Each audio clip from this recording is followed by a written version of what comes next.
दोस्तों नमस्कार, कुमार इंस्टीट्यूट में आपका बहुत बहुत स्वागत है। एजीटीए की परीक्षा में जो शुगर केन के जो क्रॉप से जो रिलेटिव क्वेश्चन आते हैं, आइए देखते हैं उनको। तो पहला क्वेश्चन इसके लिए बनता है, जो गन्ने की बुआई की जाती है तो उसमें कई सारी विधियां हैं। उसमें विधियों में इन विधियों में ज़्यादातर तो पूछता है ये जो मेन पॉइंट पे आती हैं, लेकिन ज़्यादातर जो होती है विधियाँ, पहला है समतल विधि, दूसरा है कूण विधि, तीसरा है ट्रेंच विधि, चौथा है रेगुनस विधि, अगला है परथा विधि, फिर अगला है पौधरोपण विधि, जेब लॉग विधि और टलगिन विधि। इन विधियों में से जो रेगुनस विधि है ये बहुत ही पूछी जाती है, इम्पॉर्टेंट है। और इसको IISR ने 1968 में इसको निष्कासित किया, मतलब इसको विकसित किया था इसको। और इसको ये जो अपना IISR है तो Indian Institute of Sugarcane Research, ये लखनऊ में है, इसके द्वारा निकाली गई विधि है ये। और जेब लॉग विधि, इसको TG ब्लॉक कहते हैं, ये इसी का सुधरा हुआ रूप है। TG ब्लॉक इसी का सुधरा हुआ रूप है ये। इसको भी ICR ने इसको किया है। और एक पौधरोपण विधि भी को भी IISR ने किया है इसको। और दोस्तों ये जो टलगिन विधि है, जो इलाहाबाद के संस्थान इलाहाबाद से निकाली गई है, ये भी विधि अच्छी, बुआई की अच्छी विधि है। अगला क्वेश्चन है कि रस में जो चीनी की मात्रा होती है 6 से 10% होती है। और अगला क्वेश्चन है प्रोपिंग।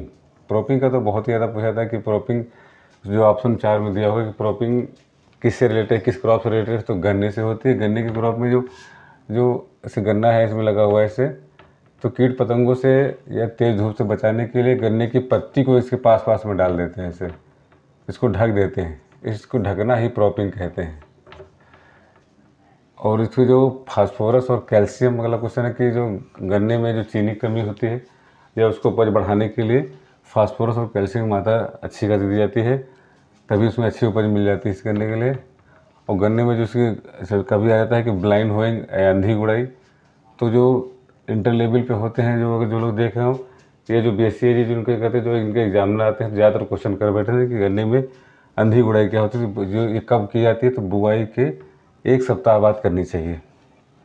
इसमें जो रोग लगता है तो रेड रॉट एक कवक के द्वारा लगता है ये। और खासतौर से गन्ने की फसल के पास में निकल हुआ गन्ना कहीं रखा होता है तो उसे हल्की सी गंध आती है, तो एल्कोहलिक एसिड के कारण से मतलब इसे निकलता है, तो इसी उसमें रेड रॉट लगा होता है, इसलिए उसमें वो गंध आती है। और ये ज़्यादातर जुलाई के महीने में ज़्यादा दिखाई देता है। अगला है कि एल्बिनो रोग आता है कि ग्रेसी सूट डिजीज GSD, अगला है ग्रेसी सूट वायरस GSV। ये 2 जरूर पूछा।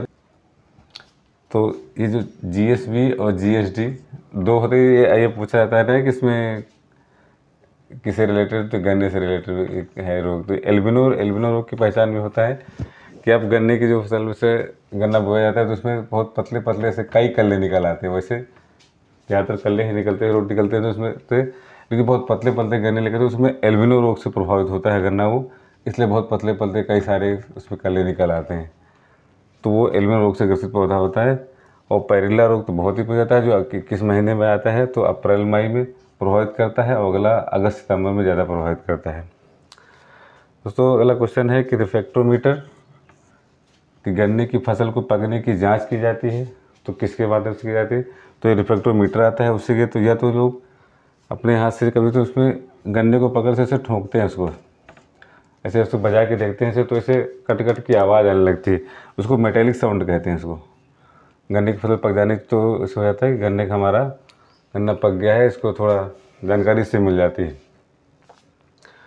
और अगला है कि इसे BO99 एक ऐसी क्रॉप है, ऐसी वैरायटी, इसमें जो इसको लगाने से चीनी की मात्रा इसमें अधिक होती है, इसलिए ज़्यादा इसको बुआई करते हैं।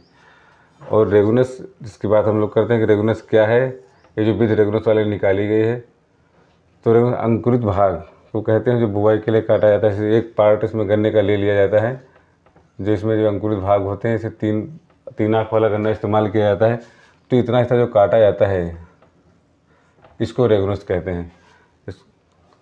और इसमें एक अगला क्वेश्चन है कि गन्ने की फसल में नाइट्रोजन की मात्रा कम दी जाती है, कि जिससे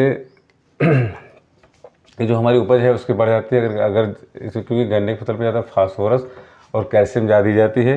क्वेश्चन में आएगा कि कौन सा तत्व जो कम दिया जाता है, तो नाइट्रोजन की मात्रा कम दी जाती है और फास्फोरस कैल्शियम की मात्रा ज़्यादा दी जाती है, जिससे गन्ने की उपज हमें अच्छी मिल सके।